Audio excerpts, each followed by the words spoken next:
السلام عليكم ورحمة الله وبركاته. الحمد لله رب العالمين والصلاة والسلام على سيدنا محمد وعلى آله وصحبه أجمعين. அன்பார்ந்த பெரியோர்களே, இளைஞர்களே, தாய்மார்களே, சகோதரிகளே, சுன்னத் ஜமாஅத் கூட்டமைப்பின் சார்பாக மரியாதைக்குரிய ஆலி ஜனாப் அண்ணன் அகரம் மகான் அவர்களை தலைமையாக கொண்ட தமிழ்நாடு சுன்னத் ஜமாஅத் ஒருங்கிணைப்பிலே நடைபெற்ற இந்த கண்டன பேரணிக்கு வருகை புரிந்து இந்த நிகழ்விலும் இப்போதும் தொடர்ந்து கலந்து கொண்டிருக்கின்ற உங்கள் அனைவருக்கும் இறைவனுடைய அருளும் சாந்தியும் சமாதானமும் உண்டாகட்டுமாக. அன்பார்ந்த பெரியோர்களே, இப்படிப்பட்ட கண்டன பேரணி ஏன் நடத்த வேண்டும் என்பது உங்களுக்கு தெரியும். கண்மணி நாயகம் ஸல்லல்லாஹு அலைஹி வஸல்லம் அவர்களை எப்படி மதிக்க வேண்டும் என்று இறைவன் குர்ஆனில் சொல்லி காட்டினான். அன்-நபியு அவுலா பில் முஃமினீன மின் அன்ஃபுஸிஹிம். நபிகள் நாயகம் ஸல்லல்லாஹு அலைஹி வஸல்லம் அவர்கள் மூமின்களுக்கு அவர்களுடைய உயிரை விடவும் மேலானவர்களாக இருக்கிறார்கள். இந்த உலகத்திலே வாழுகின்ற 200 கோடி முஸ்லிம்கள் முஹம்மது ஸல்லல்லாஹு அலைஹி வஸல்லம் அவர்களை நேசிக்கிறார்கள். அவர்களை தங்களுடைய உயிரை விடவும் மேலாக விசுவாசிக்கிறார்கள்.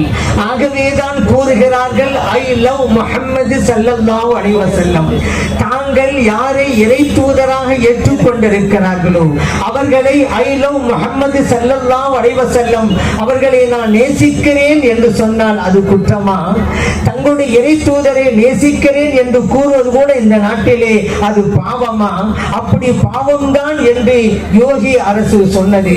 அப்படி ஒரு இடத்திலே ஐ லவ் முஹம்மது ஸல்லல்லாஹு அலைஹி வஸல்லம் என்கின்ற பேனர் வைக்கப்பட்டதன் காரணத்தினாலே அதற்குண்டானவர்கள் மீது எஃப்ஐஆர் பதிவு செய்து அவர்களை கைதும் செய்தார்கள். இந்த அட்டூழியத்தை எதிர்த்துத்தான் இந்தியாவிலே பல்வேறு இடங்களில் ஐ லவ் முஹம்மது ஸல்லல்லாஹு அலைஹி வஸல்லம் என்கின்ற குரல் ஓங்கி ஒலித்தது. இன்றைக்கு நாம் திரண்டிருப்பது கூட அதற்காகத்தானே.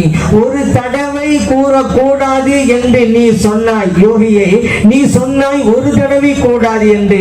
இப்போது பார், 1 கோடி தடவைகள் ஐ லவ் முஹம்மது ஸல்லல்லாஹு அலைஹி வஸல்லம் என்று கூறி அவர்களுக்காக சமர்ப்பணம் செய்கின்ற நிலையிலே நாங்கள் எல்லாம் இருக்கிறோம்.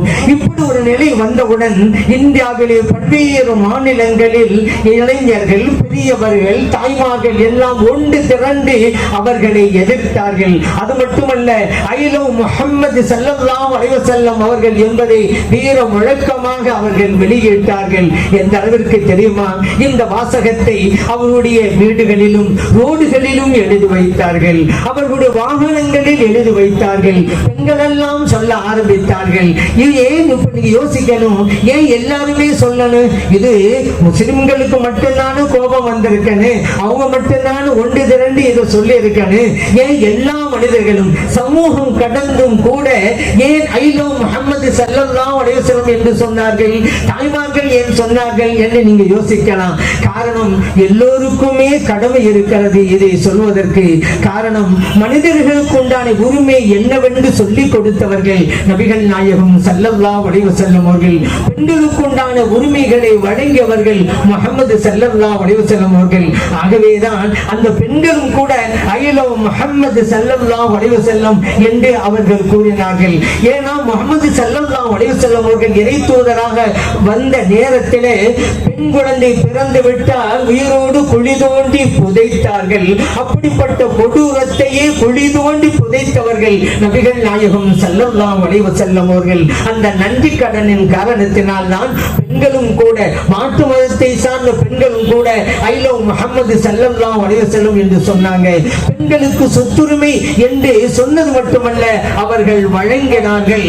அது மட்டுமல்ல, இந்த உடன்கட்டை ஏறுதல் என்று இந்தியாவிலே இருந்ததல்லவா, இது எப்படி மறைந்து போனது? இஸ்லாம் இந்த இந்திய திருநாட்டிற்கு வந்ததுனால தாங்க இது மறைந்து போனது.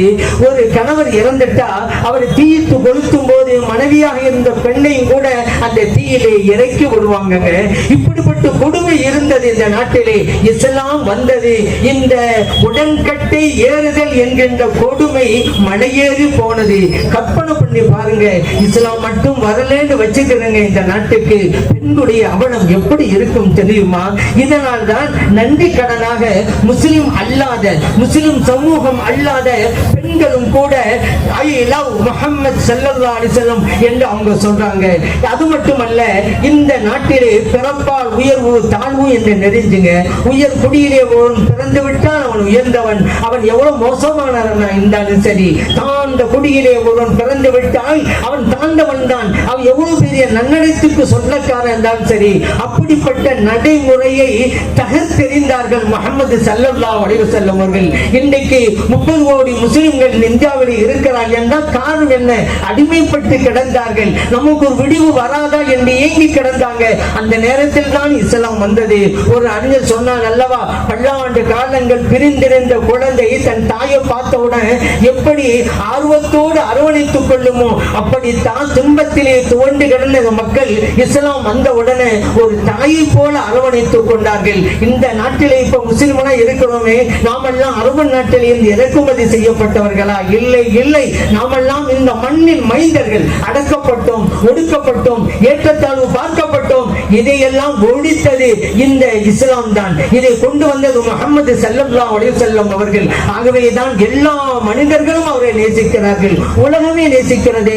ஐரோப்பியா கண்டத்தில் சில பல்கலைக்கழகங்களுடைய வாசல்ல இந்த உலகிற்கு சட்டங்களை வழங்கியவர்கள் என்ற பெயர் பட்டியல் இருக்குங்க. அந்த பெயர் பட்டியலில் முதலாவது பெயர் யார் தெரியுமா? முஹம்மது ஸல்லல்லாஹு அலைஹி வஸல்லம் அவர்கள்.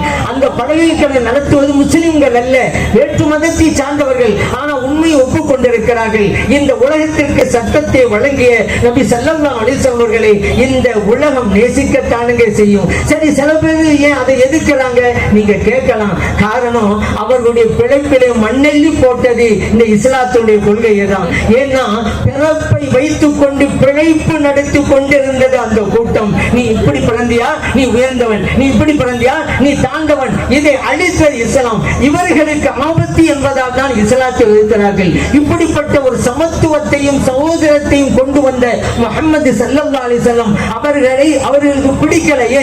நம்முடைய பிழைப்புக்கு இவங்க கை வச்சுட்டாங்களே, ஆபத்தை உண்டாக்கிட்டாங்களே அப்படிங்கிற ஒரே காரணம் தான். ஆகவே இன்னைக்கு உலகமே அவர் நேசிக்கிறது என்றால் முஹம்மது ஸல்லல்லாஹு அலைஹி வஸல்லம் அவர்களால் உலகமே பயன் அடைந்திருக்கிறது என்கின்ற உண்மைதான். அதனால நாம் இன்றைக்கு சொல்கிறோம் ஐ லவ் முஹம்மது. நாம் மட்டுமல்ல, இந்த உலகத்தில் வாழ்கின்ற ஒவ்வொரு முஸ்லிம்கள், குறிப்பாக எல்லா முஸ்லிம்களும் அவர்களுடைய உடம்பிலே ஓடுகின்ற இரத்தம் சொல்லுகிறது ஐ லவ் முஹம்மது ஸல்லல்லாஹு அலைஹி வஸல்லம்.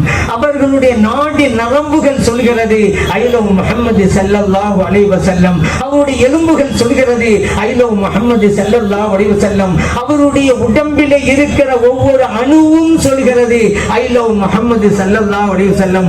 காரணம், அவர்களால் தான் சுய மரியாதையோடு நாம் வாழ்ந்து கொண்டிருக்கிறோம். நாம் மட்டுமல்ல, இந்த உலக மனிதர்கள் மட்டுமல்ல, உலகத்திலே இருக்கிற எல்லா பொருட்களும் சொல்கிறது ஐ லவ் முஹம்மது ஸல்லல்லாஹு அலைஹி வஸல்லம். உலகிலே உள்ள மலைகள் சொல்கின்றன ஐ லவ் முஹம்மது ஸல்லல்லாஹு அலைஹி வஸல்லம். கடல் அலைகள் முழங்கட்டும் ஐ லவ் முஹம்மது ஸல்லல்லாஹு அலைஹி வஸல்லம்.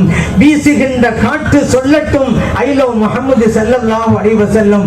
பெய்கின்ற மழை துளிகளும் முழங்கட்டும் ஐ லவ் முஹம்மது ஸல்லல்லாஹு அலைஹி வஸல்லம்.